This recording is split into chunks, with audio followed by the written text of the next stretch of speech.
When they went to the moon, guess what? There was no bathroom. The bathroom was an afterthought. We wanted the spacesuits first, okay? Would you go on a 2-week trip with no bathroom?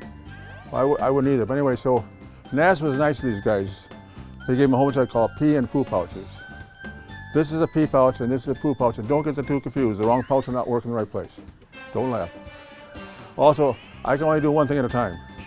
You gotta make that nanosecond decision, number 1 or number 2, first or second. So here you are going to the moon about 26,000 miles an hour, about 7 miles per second. You're inside the spacecraft, inside the command module or lunar module. You're in zero gravity.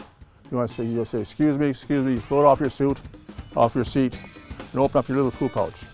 No instructions necessary. Oh, save this for gift wrapping later. Here's as good as it gets. This is your little poo pouch in space. There you go. You take this little sticky paper off the back here, and guess where you paste it? Okay, now you go home tonight and sit down and think about this. I don't care where you sit down. If you take away your present thing called gravity, what happens to your body waste? You become real good friends in space. So when they came back to the moon, they wanted a sit-down toilet. I think I would too. Anyway, so the first US toilet was on the Skylab in 1973. This is a urinal made by Hamilton Standard, now Collins Aerospace.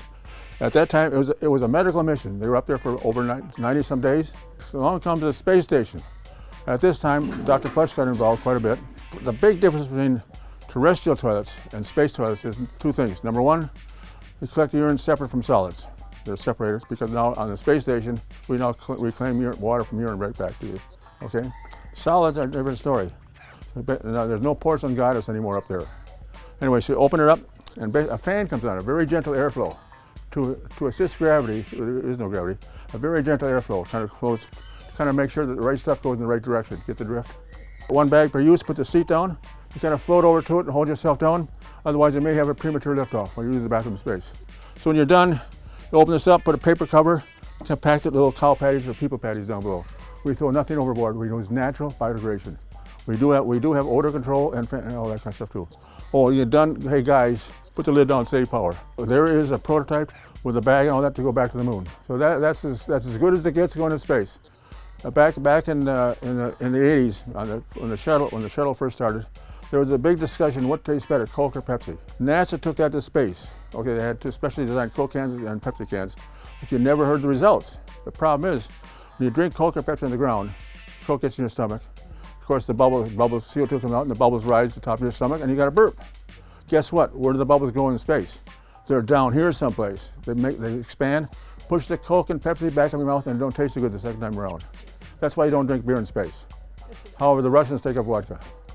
In addition to conquering the conundrum of a zero-gravity commode, Don Rethke also created essential life support equipment for NASA's Apollo program and even helped the Apollo 13 crew return to Earth safely.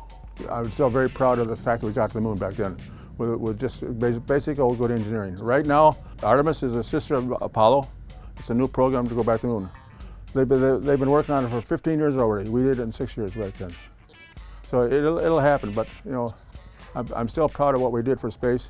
I'm also proud of talking to kids, trying to help them understand things. I help kids build robots, and right now most of the kids are involved in computers. Very few kids are now turning wrenches. I grew up on a farm. I knew machinery right away. I usually try to get here on a Saturdays. I'm 86 years old myself now. I love to talk to families about pee and poo in space. And they enjoy it too. I've never had problems yet. May the flesh be with you all.